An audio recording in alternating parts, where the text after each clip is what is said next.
Air raid sirens are sounding across parts of the Middle East.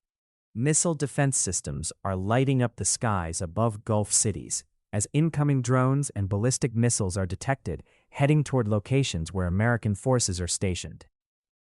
Iran is now openly striking U.S. military bases across the region.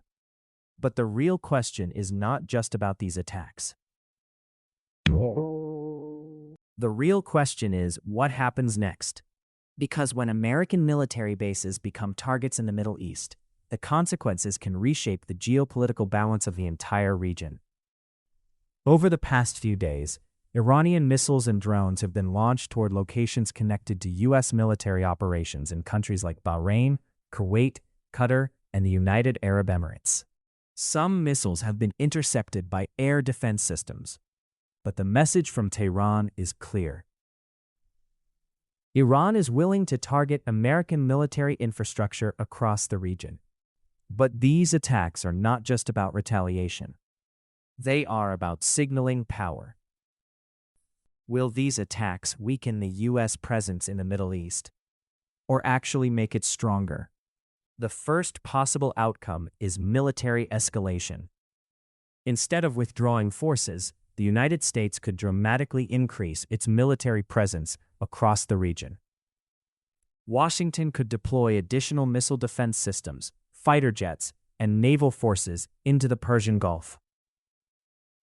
More aircraft carriers could enter the region, and existing bases could be expanded and fortified. If that happens, the network of American military bases in the Middle East may become even stronger than before. The second possible outcome involves pressure on the countries that host these bases. Countries like Qatar, Bahrain, Kuwait, and the UAE host American military installations on their soil. When those bases are attacked, those countries suddenly find themselves in the middle of a major geopolitical conflict. Their governments must now decide whether continuing to host American forces increases their security or makes them targets. Some countries may push for stronger defense systems around these bases. Others may quietly seek ways to reduce their exposure to regional conflicts. The third scenario involves global power competition. If instability continues around American bases, rival global powers like China and Russia could see an opportunity. China has already expanded its influence in the Middle East through economic partnerships and energy agreements. Russia has deep military ties with countries like Syria and strong strategic relations with Iran.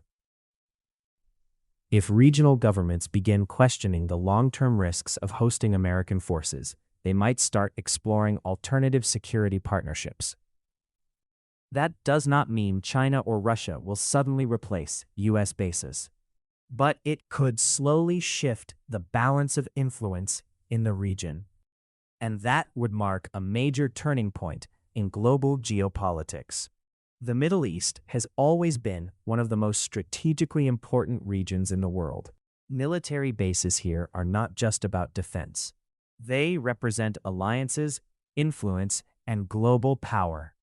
The current attacks show how quickly those bases can move from symbols of security to targets in a much larger geopolitical struggle. And the decisions made in the coming months could determine who holds influence in the Middle East for decades.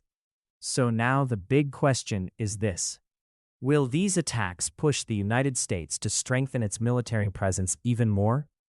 Or could this crisis open the door for new powers like China and Russia to expand their influence in the region?